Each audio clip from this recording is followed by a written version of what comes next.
लोकतंत्र में विरोध कितना जरूरी है। अगर लोगों की आवाज नहीं सुनी जाए तो क्या आंदोलन सही रास्ता है, और क्या आज की जेनजी के सवालों को गंभीरता से सुनने की जरूरत है। इन सभी मुद्दों पर राष्ट्रीय स्वयं संघ के सरसंघचालक डॉक्टर मोहन भागवत ने खुलकर अपनी राय रखी। उन्होंने कहा कि लोकतंत्र सिर्फ चुनाव तक सीमित नहीं है, बल्कि संवाद, चर्चा और सहमति की प्रक्रिया है। अगर किसी की आवाज नहीं सुनी जाती तो लोकतांत्रिक तरीके से आंदोलन किया जा सकता है, लेकिन हर आंदोलन का उद्देश्य समाज को जोड़ना और समाधान निकालना होना चाहिए, न कि लोगों के बीच विभाजन पैदा करना। जेनजी से संवाद कार्यक्रम में डॉक्टर भागवत ने कहा कि अलग अलग विचार लोकतंत्र की सबसे बड़ी ताकत है।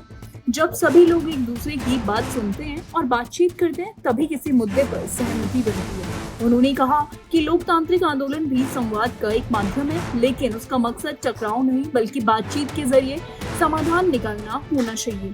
उन्होंने नई पीढ़ी की बात करते हुए माना कि देश की शिक्षा व्यवस्था में अभी भी कई सुधारों की जरूरत है।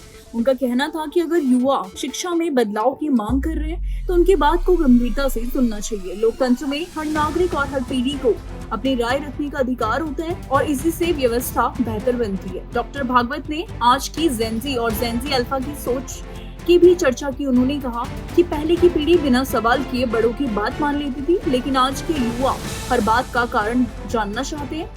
वे तर्क चाहते हैं और चाहते हैं कि उनकी बात भी सम्मान के साथ सुनी जाए। उनके मुताबिक सवाल पूछने की ये आदत लोकतंत्र के लिए अच्छी है, क्योंकि इससे नए विचार सामने आते हैं और समाज आगे बढ़ता है। उन्होंने भारतीय परंपरा में शास्त्रार्थ का भी जिक्र किया। उन्होंने कहा कि अंग्रेजी में जिसे डिबेट कहा जाता है, भारत में उसे शास्त्रार्थ कहा जाता है। इसका उद्देश्य किसी को हराना नहीं, बल्कि सच तक पहुँचना और बेहतर समाधान खोजना होता है। दोनों पक्ष अपने अपने तर्क रखते हैं और मिलकर सही रास्ता निकालने की कोशिश करते हैं। कुल मिलाकर डॉक्टर मोहन भागवत का संदेश साफ है कि लोकतंत्र की सबसे बड़ी ताकत संवाद है।